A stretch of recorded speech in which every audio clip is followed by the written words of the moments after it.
আসসালামু আলাইকুম। কিওয়ার্ড রিসার্চের সময় আমাদের তিনটি বিষয়ের উপরে খুবই গুরুত্ব দেওয়া দরকার। এখন দেখে নেওয়া যাক কোন সেই তিনটি বিষয়।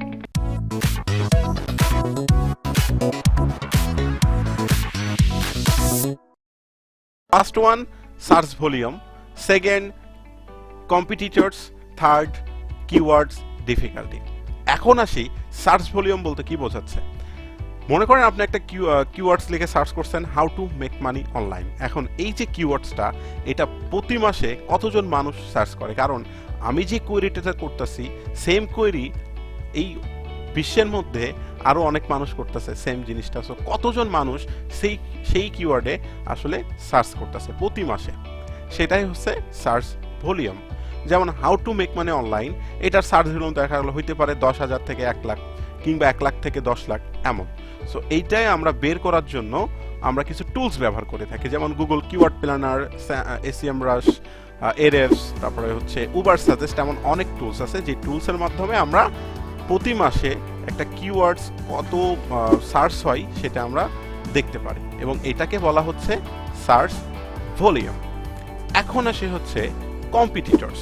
এখন দেখেন, আমরা যেহেতু সার্চ ইঞ্জিনে কাজ করবো তাহলে আমাদের অবশ্যই এখানেও কম্পিটিটর আছে, কারণ আমরা কি চাই, আমাদের ওয়েবসাইটটাকে র্যাঙ্কে আনতে চাই। এখন কম্পিটিটরস কারা আপনার, এটা আপনাকে জানতে হবে।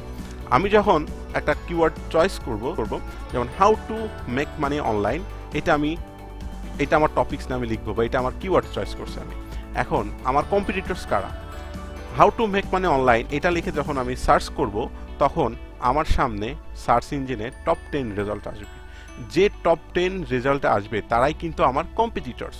তাদেরকে আমি অ্যানালাইসিস করতে হবে যে তারা কতগুলো ইমেজ ব্যবহার করছে, তারা কন্টেন্ট লেন্থ তাদের কেমন, ওয়ার্ডস কত ওয়ার্ডসে লিখছে, তারা কি 2000 ওয়ার্ডে লিখছে না 3000, তারা 10টা ওয়েবসাইটের অ্যাভারেজে তারা কতগুলো ওয়ার্ডস লিখছে। সো অ্যাভারেজে যদি দেখি তারা 3000-এর উপরে লিখছে বা 3500 লিখছে, তাহলে অবশ্যই আমাকে আমার যে আর্টিকেলটা লিখবো আমি সেটা অবশ্যই 3000 ওয়ার্ডে লিখতে হবে। সুতরাং আপনাকে কম্পিটিটর রিসার্চ করতে হবে যে তারা কয়টা ইমেজ ব্যবহার করছে, তারা ভিডিও ব্যবহার করছে কিনা, তাদের লেখার যে কোয়ালিটি, তাদের লেখার যে ফরম্যাট সেটা আমাদের ফলো করতে হবে। এক কথায় কম্পিটিটরকে ফলো করতে হবে। কম্পিটিটরকে যদি আমরা ওভারকাম করতে চাই তাহলে অবশ্যই আমাদের কম্পিটিটর রিসার্চ করতে হবে।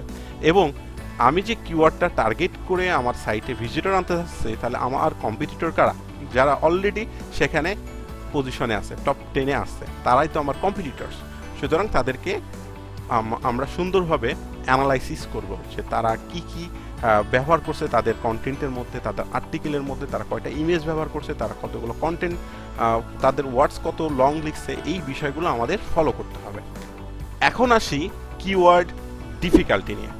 সো আমরা যে কিওয়ার্ডটা ফাইনালভাবে নিব, যেমন how to make money online, এই কিওয়ার্ডটা যখন আমি নিব তাহলে অবশ্যই এটা সার্চ ভলিউম যদি অনেক হয় তাহলে সেখানে আমার কম্পিটিটর বেশি, আর যেখানে কম্পিটিটর বেশি সেখানে আমার কিওয়ার্ডের যে ডিফিকাল্টিটা সেটাও বেশি হবে। সুতরাং আমাদের এমন একটা কিওয়ার্ড চয়েস করতে হবে বা চুজ করতে হবে যেন সেটার সার্চ ভলিউমও মোটামুটি ভালো থাকে এবং আমরা লো কম্পিটিশন হয়। তাহলে আমাদের এই দুটা যদি সেম থাকে তাহলে আমাদের কিওয়ার্ডের যে ডিফিকাল্টি সেটাও আমাদের কম হবে।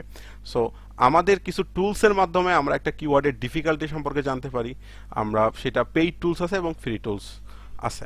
সো আমরা নেক্সটে দেখব যে কিভাবে একটা কিওয়ার্ড ডিফিকাল্টি বের করতে হয় ম্যানুয়ালভাবে এবং টুলসের মাধ্যমে, পেইড টুলসের মাধ্যমে। সো আশা করি বুঝতে পারছেন যে সার্চ ভলিউম কি, কম্পিটিটরস কি এবং কিওয়ার্ড ডিফিকাল্টি কি। আজকে ভিডিওটি এ পর্যন্তই। ধন্যবাদ সবাইকে। Love you all.